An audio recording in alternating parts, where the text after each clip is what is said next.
Hello friends, good morning. मैं आपके साथ आनंद कुमार स्वागत करता हूं आपका अपने रेडी एग्ज़ाम यूट्यूब चैनल पर। मैं आज आपको रीजनिंग का एक टॉपिक है डायरेक्शन टेस्ट, जिस पर हम बात करेंगे और उसको आपको विस्तार से समझाएंगे। दिशाओं के बारे में किस तरीके से हमें लिखना चाहिए तो वो भी बताया जाएगा। और इसके बाद आपका जो दिशाओं से संबंधित प्रश्न हैं, जैसे आपका कि 90 डिग्री घूमता है या 45 डिग्री घूमता है या 180 डिग्री घूमता है, तो इस पर भी हम यहाँ पर बात करेंगे। लेकिन उससे पहले आपको बता दें कि हमारे चैनल पर प्लेलिस्ट बन चुका है, जिस पे आपका mathematics, reasoning, Hindi, GK, GS, science, computer, ये सब का प्लेलिस्ट आपको पूरा जो है वीडियो उस पर मिल जाएगा। अब यहाँ पर इसके बाद आपको बता दें, अगर आप बीएड एंट्रेंस एग्जाम की या आप यूपी पुलिस की, रेलवे की, किसी की भी तैयारी कर रहे हैं, तो जो भी हमारा रीजनिंग का अभी तक का वीडियो आ चुका है वो बिल्कुल बेसिक से कॉन्सेप्ट का वीडियो है, तो आप आसानी से उस पर बहुत ही आसान भाषा में समझ सकते हैं। तो आप देर ना करिए, अगर आप बेसिक कॉन्सेप्ट समझना चाहते हैं, चाहे वो पासों को लेकर हो, चाहे वो डायरेक्शन को लेकर हो, आप आसानी से समझ सकते हैं। तो आइए हम इस वीडियो पर डायरेक्शन को आसानी से समझते हैं। जैसे हम यहाँ पर बात करेंगे जो आपकी दिशाएं हैं, तो जो दिशाएं हैं वो आपकी मूल दिशाएं कितनी होती हैं, इसके बारे में आपको बताते हैं। तो मूल दिशाएं आप सभी लोग जानते हैं, आपने सुना भी होगा कि ये सब कितनी होती हैं, आपकी 4 होती हैं। अब ये जो 4 होती हैं ये कौन कौन सी होती हैं, तो आपको बताएं। ये जो 4 हैं ये आपका होता है पूरब, और इसके बाद यहाँ होता है आपका पश्चिम, फिर इसके बाद यहाँ होता है आपका उत्तर, और यहाँ होता है आपका दक्षिण। तो ये जो दिशाएं हैं ये आपके टोटल कितनी हैं, 4 होती हैं। ये आपके मूल दिशाएं हैं। फिर इसके बाद इसमें उप दिशाएं हो जाती हैं, हम उनकी भी यहाँ पर चर्चा करेंगे। तो पूरब है, ये आपका क्या होता है, ईस्ट होता है, और इसके बाद ये आपका वेस्ट होता है, और ये आपका नॉर्थ होता है, और ये आपका साउथ होता है। तो अगर आपको अब ये याद रखने में समस्या है कि ईस्ट, वेस्ट, नॉर्थ और साउथ, इसको कैसे याद रखा जाए, तो आप एक शब्द है उसको समझ लीजिए। यहाँ पर एक शब्द होता है न्यूज़, तो इस न्यूज़ के माध्यम से आप यहाँ पर नॉर्थ, ईस्ट, वेस्ट, साउथ याद रख सकते हैं। लेकिन अब दिक्कत ये होती है कि हम पूरब को यहीं पर लिखें या इस पूरब को यहाँ पर लिख सकते हैं, यहाँ पर लिख सकते हैं, तो ऐसा नहीं करेंगे। आपको अपने एग्जाम पर जब प्रश्न आए तो उसके सामने भी कुछ ऐसे ही बना लेना है 4, यहाँ पर पूरब, पश्चिम, उत्तर, दक्षिण। तो इसको जो याद करने का क्रम है वो हम आपको बता रहे हैं। जैसे यहाँ पर आप मान लीजिए कोई व्यक्ति खड़ा है, ठीक है, इसके आगे यानी कि ये इसके आगे है, और पूरब को हम क्या लिख सकते हैं, या इसको पूर्व भी लिख सकते हैं। पूरब जो दिशा है उसे हम पूर्व भी कहते हैं। तो पूर्व का मतलब होता है आपका आगे, आप जानते हैं, पहले। ये जो आपका है पूरब का मतलब क्या होता है, पहले। और पश्चिम को अगर हम याद करने की कोशिश करें तो यहाँ पर हम इसको कर सकते हैं पीछे की ओर। कैसे, पीछे की ओर। तो आप इसको आसानी से याद रख सकते हैं। तो ये आपका पश्चिम पास है पीछे की ओर, यहाँ पर एक व्यक्ति है जो इसके पीछे है, वो आपका पश्चिम है, और इसके आगे पूर्व का मतलब ये आपका क्या है, पहले है। तो आप इसको आसानी से याद रख सकते हैं। अब उत्तर को कैसे याद रखें, उत्तर को आप देख रहे हैं ये इसके ऊपर है, अगर ये सामने यहाँ पर व्यक्ति खड़ा है तो ये इसके ऊपर है, तो ऊपर ऊ से उत्तर हो जाएगा और ऊ से क्या हो जाएगा, ऊपर। तो हम इसे कह सकते हैं ऊपर की तरफ या ऊपर की ओर, क्या कह लेंगे, ऊपर की ओर। तो आप याद रखिएगा, ये ऊपर की ओर हो गया, ये आपका पीछे की ओर हो गया, और ये आपका सामने यानी कि आगे की ओर हो गया। तो आप आसानी से याद रख सकते हैं पूरब, पश्चिम, उत्तर, और ये नीचे वाले को आपको दक्षिण याद ही रखना पड़ेगा, ये दक्षिण कर सकते हैं। तो ये चीज़ आप आसानी से समझ गए होंगे। अब हम इनकी देखते हैं उप दिशाएं। तो जो आपका उप दिशाएं हैं वो कैसी होती हैं, यहाँ पर समझिए, इसी पे समझ लेते हैं कि उप दिशाओं की जो आपकी संख्या है वो कितनी होती है, तो वो भी आप समझिए यहाँ पर अच्छे से। उप दिशाएं को अगर हम बता दें तो वो भी आपकी कितनी होती हैं, वो भी आपकी 4 ही होती है। कितनी होती हैं, 4। कौन कौन सी 4 होती हैं यहाँ पर देखते हैं उप दिशाएं। तो जो उप दिशाएं हैं वो भी आपका 4 ही होती हैं। ये आपका उप दिशाएं कौन सी, यहाँ पर एक उप दिशा हो जाएगी, एक दिशा यहाँ पर हो जाएगी, एक दिशा यहाँ पर। ये जो आपकी 4 थी ये कैसी थी, ये पूरी आपकी मेन दिशाएं थी। अब ये जो मेन दिशा थी ये आपकी क्या है, पूरब, पश्चिम, उत्तर, दक्षिण। लेकिन इसके बाद यहाँ पर जो आपका उप दिशाएं हैं वो क्या हो जाएगी, ये भी 4 दिखाई दे रही हैं, 1 2 3 4। इनके बीच वाली दिशाओं को हम उप दिशाएं कहते हैं। मेन दिशाओं के जो बीच में दिशा आती है उसे क्या बोलते हैं, उप दिशा। तो उप दिशा यहाँ पर क्या हो जाएगी, अगर इसके उत्तर और यहाँ पूर्व की बीच में कोई दिशा आ रही है तो हम उसे कह सकते हैं उत्तर पूर्व। क्या बोल सकते हैं उसे? उत्तर पूर्व बोल सकते हैं। अगर यहाँ पर दक्षिण और पूर्व के बीच में कोई दिशा आ रही है तो उसे हम बोल सकते हैं दक्षिण पूर्व। इसके बाद दक्षिण और ये पश्चिम यानी कि इसके बीच में अगर आ रही है कोई दिशा तो हम इसे कह सकते हैं दक्षिण पश्चिम। ये वाली जो दिशा होगी वो दक्षिण पश्चिम हो जाएगी। कौन सी? ये वाली। और ये जो दिशा हो जाएगी ये आपकी दक्षिण पूर्व, क्योंकि दक्षिण और पूर्व के बीच की दिशा है और ये वाली दिशा उत्तर और पूर्व के बीच की दिशा है तो हम इसे उत्तर पूर्व कह लेंगे। अब इसके बाद जो ये वाली दिशा है ये आपकी उत्तर और पश्चिम दिशा के बीच में है तो इसको हम कह सकते हैं उत्तर पश्चिम। पेपर में प्रश्न इन्हीं दिशाओं से ज़्यादातर पूछा जाता है कि राम आपका उत्तर की तरफ चला, उसके बाद बाएं मुड़ा और बाएं मुड़ने के बाद फिर आपका सीधे चला, फिर दाएं मुड़ा तो कर सकता है। और इसी पर आपका डिग्री पर भी प्रश्न आता है कि मान लीजिए राम उत्तर की तरफ जा रहा है और कितना अंश घूमता है? 45 डिग्री का कोण बनाते हुए घूमता है। तो अब वह किस दिशा की ओर जा रहा है? तो यहाँ पर मान लीजिए राम जा रहा था, उत्तर की तरफ गया और 45 डिग्री, ये आपका कितना होता है? ये वाला आपका 45, क्योंकि ये पूरा आपका 90 होता है। तो अभी हम डिग्री पर पूरा विस्तार से चर्चा करेंगे। तो उसके सामने अब जो दिशा होगी वो कितनी हो जाएगी? उत्तर पूर्व की दिशा यहाँ पर आ जाएगी। तो अब हम यहाँ पर बात करते हैं कि कोणों में जो आपका एंगल होता है वो किस प्रकार का होता है, उस पर चर्चा करते हैं। देखिए यहाँ पर तो आपको आसानी से समझ में आ जाएगा। ये है, जैसे यहाँ पर कोणों में आपको घूमना बताएं तो कोणों में जब आप घूमना देख रहे हैं तो उसको कैसे घूमना है? कोणों का मतलब आपका एंगल में घूमना। अब जो एंगल है वो आपका कैसा है? कितने कितने डिग्री का आपका एंगल हो सकता है इसको आप देखिए। आपका एक तो हो सकता है आपका 45 डिग्री का, इसके बाद आपका हो सकता है 90 डिग्री का, फिर इसके बाद आपका हो सकता है 135 डिग्री का, फिर आपका किसका हो सकता है? आपका एंगल हो सकता है, जो एंगल आप घुमाएंगे वो आपके कई तरीके के मिल सकते हैं। 35 के बाद आपको 180 डिग्री का मिल सकता है, फिर आपको मिल सकता है 225 डिग्री का, घुमाने के लिए आपको कहेगा। फिर इसके बाद आप 270 डिग्री का और फिर यहाँ पर 315 डिग्री का आप इस तरीके से इसको क्या कर सकते हैं? समझेंगे। अब वो अगर 45 डिग्री घूमने के लिए कह रहा है तो आपको कितना घूमना है ये चीज़ आपको समझना है। जैसे यहाँ पर एक पूरा आपको मान लीजिए ये आपकी दिशाएं थी और ये आपका क्या था? यहाँ ये सर्किल था। तो ये जो सर्किल होता है ये पूरा आपका कितने का होता है? 360 डिग्री का होता है। अब अगर हम इसी सर्किल को यहाँ पर बांटें, इसको और थोड़ा सा बड़ा करते हैं, ये आपका जो पूरा सर्किल है ये आपका कितने का है? ये आपका 360 डिग्री का है। कितने का है? 360 डिग्री का। इसको जो आप ऐसे करके इसको बांट देंगे, ये जो पॉइंट है तो ये आपका किस में बढ़ गया, कितने में बढ़ गया? ये कितने में, ये कितने में। तो आप जानेंगे कि ये 90 में, ये भी 90 में, ये भी 90 में, ये भी 90 में, ये सभी कितने कितने डिग्री में बढ़ गए? 90 डिग्री बढ़ गया। तो यहाँ ये जो आपकी दिशा भी हमने यहाँ पर मानी थी ना, ये पूरब, यहाँ ये पश्चिम, ये उत्तर और यहाँ ये दक्षिण, तो ये 90, ये भी 90 डिग्री, ये भी 90 डिग्री और ये भी 90 डिग्री। तब आप इन सभी को देखेंगे तो ये हो जाएगा आपका 360 डिग्री। तो ये पूरा आपका आ जाएगा। अब अगर आप इनको 20 से डिवाइड कर दें तो ये जो यहाँ की दिशा बनेगी ये कितनी हो जाएगी? ये आपके 45 डिग्री हो जाएगी। ये चीज़ आप समझ पा रहे होंगे। जैसे ये आपका 90 डिग्री का एंगल होता है, ये आपका 90 है, इसको आपने 20 से क्या कर दिया? डिवाइड कर दिया। तो ये आपका 45 यानी कि 45 और ये वाला भी आपका 45 डिग्री का एंगल क्या हो जाएगा? बन जाएगा। तो ये चीज़ आप समझ गए होंगे। अब लेकिन यहाँ पर अगर इस तरीके का होगा तो आप कितना घूमेंगे और कैसे घूमेंगे ये समझिए।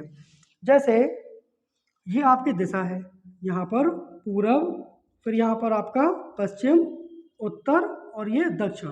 तो अब ये आपका यहाँ पर मान लीजिए कोई व्यक्ति खड़ा है और वो कह रहा है कि पहले 45 डिग्री घूमा। तो ये अभी क्या कर रहा है? 45 डिग्री जब ये घूमेगा तो ये केवल कितना घूमेगा? ये केवल इतना घूमेगा 45 डिग्री। और जब 90 डिग्री की बात करेगा तो ये यहाँ पर पूरा घूम जाएगा। क्या घूम जाएगा? पूरा। अगर वो दाएं मुड़ने की बात करेगा तो दाएं कितने डिग्री मुड़ रहा है उस हिसाब से आप उसको अच्छे से समझ पा जाएंगे। अब यहाँ पर हम ये देख लेते हैं 90 डिग्री का एंगल समझ लीजिए, 30 डिग्री का, और यहाँ पर एक जो 35 डिग्री का है इसको आप कितना घुमाएंगे? वो कहेगा 135 डिग्री घूमता है। तो 135 डिग्री का कोण बनाते हुए जब घूम रहा है तो 135 डिग्री कितना होता है? तो आप क्या करेंगे? यहाँ पर 90 और प्लस जब आप 45 कर देंगे तो कितना हो जाएगा? 5 और 9 4 13, ये 145, यानी कि 90 के बाद आपको 45 और घूमना है, तब आपका कितना हो जाएगा? 135 डिग्री। तो आप 90 यहाँ पर देख रहे हैं कि एक राम था, जा रहा था और वो अपने दाहिने घूमता है। कितने घूमता है? 90 डिग्री। तो आपने दाहिने घुमा दिया इसको, 90 डिग्री इधर आ गया, लेकिन वो उसको घूमना कितना था? 135। तो अभी कितना बचा है? 45 और। तो ये जब 45 और घूमेगा तो ये घूम के कहाँ पर आ जाएगा? यहाँ पर। तो अब ये पूरा 45 हो जाएगा। तो इसके बाद वाले जो जहाँ पर ये घूम के आया, अब यहाँ पर अगर हम दिशा की बात करें कि वो किस दिशा के सामने है, तो आप बता सकते हैं कि ये आपका किसके सामने है, दक्षिण पूर्व दिशा के यहाँ पर ये सामने है, जो हमने अभी आपको बताया था दक्षिण पूर्व दिशा के सामने। तो आप समझ गए। अब अगर 180 डिग्री घूमने की बात करेंगे तो आप जानते हैं कि जो सीधी लाइन होती है ये सीधी लाइन पूरी आपकी 180 डिग्री की है, और ये वाली पूरी सीधी लाइन भी आपकी 180 डिग्री की है। तो अगर कोई व्यक्ति सीधे चल रहा है और फिर उसके बाद सीधे 180 डिग्री घूमता है, तो घूमने के बाद वो सीधे अपने एक क्या हो जाता है, उस दिशा के पीछे आ जाता है, उस दिशा के अपोजिट आ जाता है। जैसे उत्तर की तरफ चल रहा था और सीधे आप 180 डिग्री घूम जाता है, जैसे ऐसे चल रहा था और ये ऐसे घूम के पूरा 180 डिग्री घूम जाता है, तो अपनी क्या करता है, पीछे वाले दिशा के तरफ आ जाता है। तो आप 180 डिग्री समझ गए। इसके बाद 225 डिग्री आपका कैसे अपने देखेंगे कि 225 डिग्री आपका कैसे हो पाएगा। तो आप 180 डिग्री चल रहे हैं, तो आप 180 डिग्री में अगर आप क्या जोड़ दें, 45 जोड़ दें। जैसे आप देख रहे हैं 180 आपका ये है, इस पर आपने 45 जोड़ दिया, तो 5 और इसके बाद 8 4 12 की 2 और 1 1 2, 225 डिग्री हो गया। तो अब ये जो 225 है आपको कैसे आना है, वो कहेगा कि 225 डिग्री आपका घूमता है, तो क्या हो जाएगा आपका, पहले आप यहाँ पर 180 पे घूम के आएंगे, यहाँ पर आ रहे हैं 180 पे। अब इसके बाद आपको 45 और चलना है, तो आप जानते हैं ये पूरा 90 का था, इसका आपने आधा किया, यानी कि यहाँ पर आप घूम के आ जाएंगे। तो ये जो यहाँ पर घूम के आएंगे, इसके सामने की जब दिशा होगी तो ये क्या हो जाएगी, ये हो जाएगी दक्षिण पश्चिम दिशा आपके सामने आ जाएगी। ऐसे ही आप 270 का, तो 270 का आप कैसे निकालेंगे, आप जानते हैं कि ये जो 90 है, 90 को अगर आप 3 से मल्टीप्लाई करा दें, है ना, तो कितना हो जाएगा, 9 3 27, ये 270, यानी कि 90 के एंगल में आपको कितना बार घूमना है, आपको 3 बार घूमना है। जैसे आप यहाँ पर घूमे, पहले यहाँ से यहाँ आए तो 90 हुआ, फिर यहाँ से यहाँ तो 90 हुआ, अब यहाँ से यहाँ चले जाना है तो आपको क्या हो जाएगा, 90 हो जाएगा, और आपके सामने की जो दिशा हो जाएगी वो क्या हो जाएगी, पश्चिम हो जाएगी। ये बात आप समझ पाए। इसके बाद 315 डिग्री में जब आप हम घूमते हैं तो पूरा घूम के कहाँ पर आ जाते हैं, वहीं पर। जैसे मान लीजिए मैं यहाँ पर खड़ा हूँ, नहीं सॉरी 315 पे नहीं, वो होता है आपका 360 पे, ये 315 है, ये अभी भी क्या है, कम है। तो यही आपको भी याद रखना है, जैसे मैंने आपको बता दिया। तो आप भी ऐसे ही भूल सकते हैं कि 315 और 360 में बड़ा कन्फ्यूजन, 345 भी आपका होता है उस पर भी।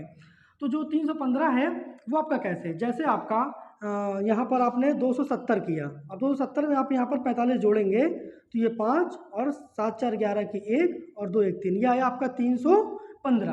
अब ये जो 315 है तो 270, यानी कि 90 को आप 3 बार घुमाइए और फिर उसमें 45 डिग्री और चलिए। ये आसान है कि 90 को आप क्या करिए, 3 बार, आप 1 2 और ये 3 यहाँ पर आए। अब इसके बाद यहाँ पर 45 आपको और चलना है, मतलब कि यहाँ पर आप यहाँ पर आ जाएंगे, तो आपके जो सामने की दिशा हो जाएगी वो आपकी क्या हो जाएगी, उत्तर, और ये हो जाएगी आपकी पश्चिम। तो आप 315 डिग्री चलने के बाद कहाँ पर पहुँचेंगे, उत्तर पश्चिम दिशा पर पहुँच जाएंगे। तो ये जो अभी हम चल रहे थे, ये कहाँ चल रहे थे, ये घड़ी की दिशा पर चल रहे थे, यानी कि जो आपका क्लॉकवाइज होता है इस पर चल रहे थे। अब प्रश्न होगा आपका, क्लॉकवाइज चलने के साथ साथ एंटी क्लॉकवाइज भी चलेगा। जैसे वो कहेगा कि राम 90 डिग्री पर गया और उसके बाद फिर क्या हो गया, 45 डिग्री उल्टा घूम गया, यानी कि घड़ी के विपरीत दिशा पर चला। तो अब वो क्या है, तो आप जानते हैं कि वो पहले यहाँ से चला, यहाँ पर आगे 90 डिग्री घूमा, उसके बाद जब वो 45 फिर वापसी चलेगा वामावर्त दिशा पे, घड़ी की चलने की सुइयों की दिशा की, तो फिर वो यहाँ आ जाएगा, तो फिर वो कहाँ आ जाएगा, फिर वो इधर पर आ जाएगा। तो ये इसके सामने की दिशा हो जाएगी आपकी उत्तर, क्या हो जाएगी, पूर्व। तो आप इसे आसानी से समझ पाएंगे। फिर वो ये कहेगा, कोई व्यक्ति है जो सीधे चल रहा है और फिर अपने दाहिने क्या करता है, 180 डिग्री घूमता है, तो 180 डिग्री घूमने के बाद वो सीधे कहाँ आ गया, पीछे आ गया। अब पीछे आने के बाद वो क्या करता है, फिर से 45 डिग्री बैक जाता है। जैसे आपका यहाँ पर था 180 डिग्री, ये आपका घुमा के ये आ गया। अब फिर वो कह रहा है कि घड़ी की विपरीत दिशा में भी वो चलता है, यानी कि पीछे बैक जाता है, तो यहाँ कितना 45 बैक चला गया। तो आप 180 में 45 जब हमने कम कर दिया तो आपका कहाँ पर आ गया, यहाँ पर आ गया, दक्षिण पूर्व दिशा पर। तो इस प्रकार से प्रश्न को कंफ्यूज करने के लिए आपसे पूछता है, उल्टा भी चलता है सीधा भी चलता है। तो आपको ये समझ में आया होगा। अब हम यहाँ पर देखते हैं जो प्रश्न होता है कि अगर कोई व्यक्ति समय के समय सूर्य के समक्ष खड़ा है तो उसकी प्रतिछाया किस तरफ बनेगी, या मान लीजिए कोई व्यक्ति जब सूर्योदय हो रहा है तब खड़ा है तो उसकी प्रतिछाया कहाँ पर बनेगी। तो इस पर से हम संबंधित यहाँ पर प्रश्नों को समझते हैं और उसके कॉन्सेप्ट आसानी से समझते हैं, छाया और प्रतिछाया से संबंधित। तो आपको बिल्कुल भी कोई कंफ्यूजन बिल्कुल नहीं रहेगा। छाया और प्रतिछाया, देखिए आसानी से समझ लेते हैं। यहाँ पर छाया और आपका क्या है, प्रतिछाया।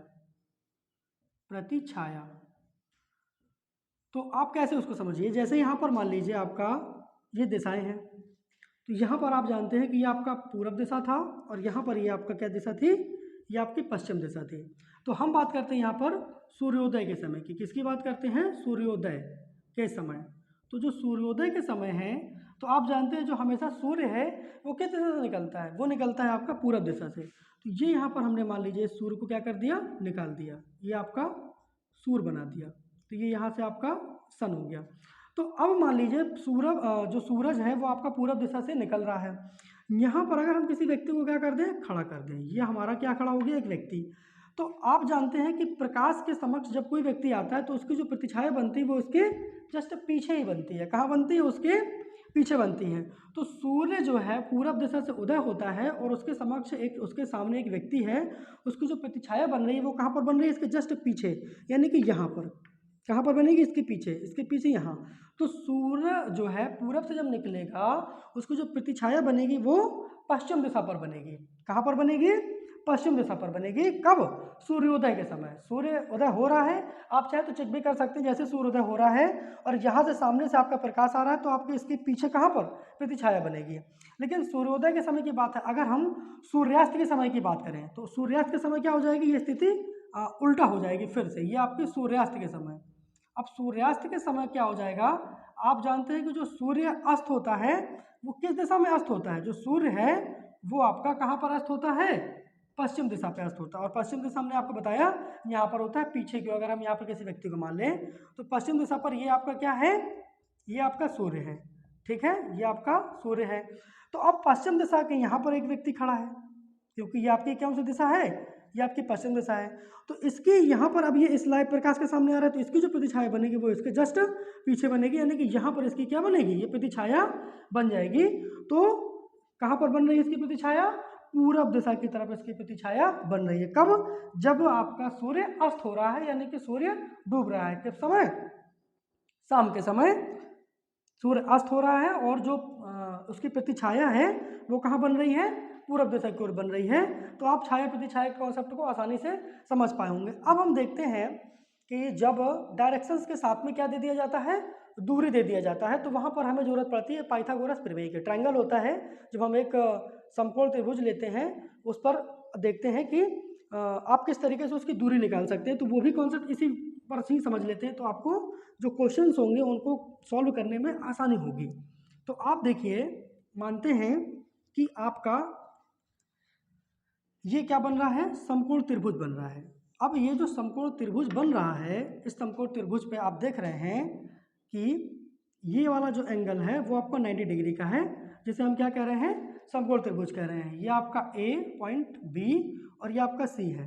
तो ये वाली जो भुजा होती है इसकी, इसे हम बोलते हैं लंब। क्या बोलते हैं? इसे हम बोलते हैं, ये आपका लंब होता है।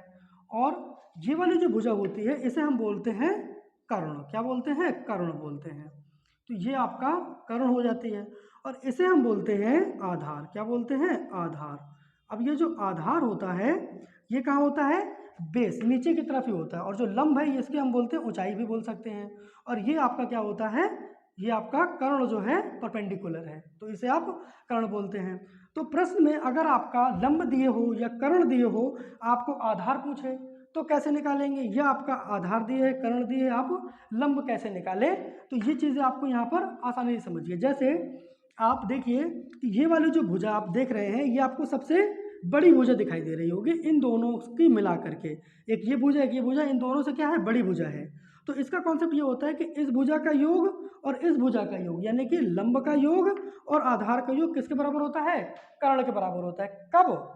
जब आपका इसका स्क्वायर और इसका स्क्वायर दिया हो। इनका दोनों को, जैसे यहाँ लिखा है 5, यहाँ लिखा है 2, तो आप सोचो 5 और 2 मिला के ये भुजा क्या हो जाएगी? 7। ये नहीं होगा। कैसे होगा?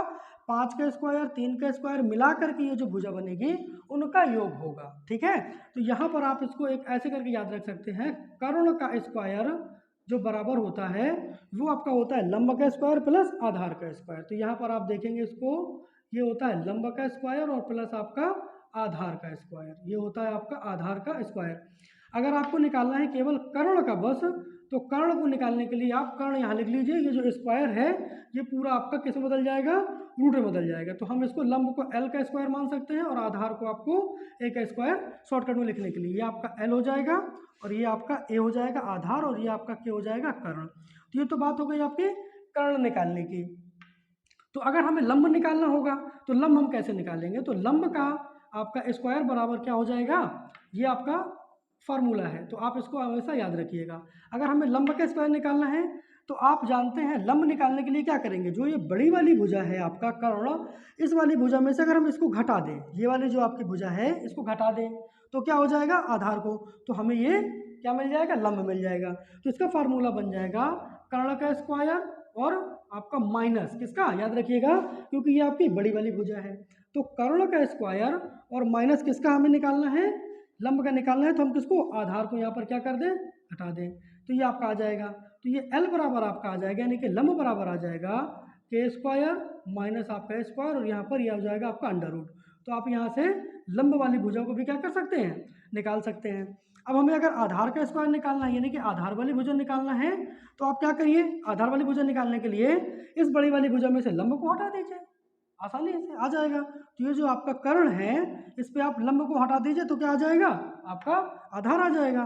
तो ए स्क्वायर बराबर आप लिख सकते हैं के स्क्वायर यहाँ पर, और इसको माइनस हम कर देंगे एल स्क्वायर, तो ये आपका आ जाएगा। अब यहाँ पर ए आपको निकालना है तो फिर वही ये आपका किस में चला जाएगा, अंडर रूट पे, और यहाँ पर आपका हो जाएगा के स्क्वायर माइनस एल स्क्वायर। तो ये आप इनसे तीनों से क्या कर सकते हैं, आसानी से निकाल सकते हैं। अब इसका कॉन्सेप्ट हम प्रश्न पर समझेंगे कैसे। यहाँ पर दूरी का होता है, वो पहले चलता है मान लीजिए पश्चिम दिशा की ओर, फिर आपका मुड़ करके इस तरफ चला जाता है, किस तरफ, ये आपका उत्तर और पूर्व वाली दिशा आएगी, और फिर पहुँचता है कहाँ पर, मान लीजिए ए पॉइंट पर, और फिर पीछे आता है, नीचे आता है दक्षिण की तरफ। तो जहाँ पर ये गया था, चला था, वो टोटल दूरी आपकी कितनी हो रही है उसको निकालने में ये काम आएगा। या मान लीजिए वहाँ पर निकालने में काम आएगा कि अब जो है जो गया है जिस दूरी पर, वहाँ से वहाँ तक की दूरी कितनी है। तो ये चीज़ आप पूरी इसको निकालने में इस्तेमाल कर सकते हैं। तो उम्मीद करते हैं ये आपको अच्छी तरीके से जो हमने आपको बताया, दिशाएं उपदिशाएं, दिशाओं से संबंधित जो हमने आपको टेक्निक बताया किस तरीके से आप उसको याद रख सकते हैं, आपको आसानी से समझ में आया होगा। तो हम उम्मीद करते हैं कि ये वाला जो हमारा डायरेक्शन का आपका पार्ट 1 का वीडियो है, इसको आपने आसानी से समझा, इसके कॉन्सेप्ट को जाना। अब जो हमारा अगला वीडियो आएगा उस पर हम इनसे संबंधित प्रश्नों के बारे में बात करेंगे, जो प्रश्न आपके बीएड एंट्रेंस एग्जाम पर या आपके यूपी पुलिस एग्जाम पर, रेलवे एग्जाम पर पूछे गए प्रश्न होंगे या पूछे जाने की संभावना होगी, हम उस प्रश्नों पर बात करेंगे। तो उम्मीद करते हैं वीडियो हमारा आपको अच्छा लगा होगा। अगर आप चैनल पर नए हैं तो आप चैनल को सब्सक्राइब करिए, वीडियो को लाइक करिए और कमेंट करके हमें अपना सुझाव दीजिए कि हमारा यह प्रयास आप लोगों के लिए कैसा सिद्ध हो रहा है। धन्यवाद।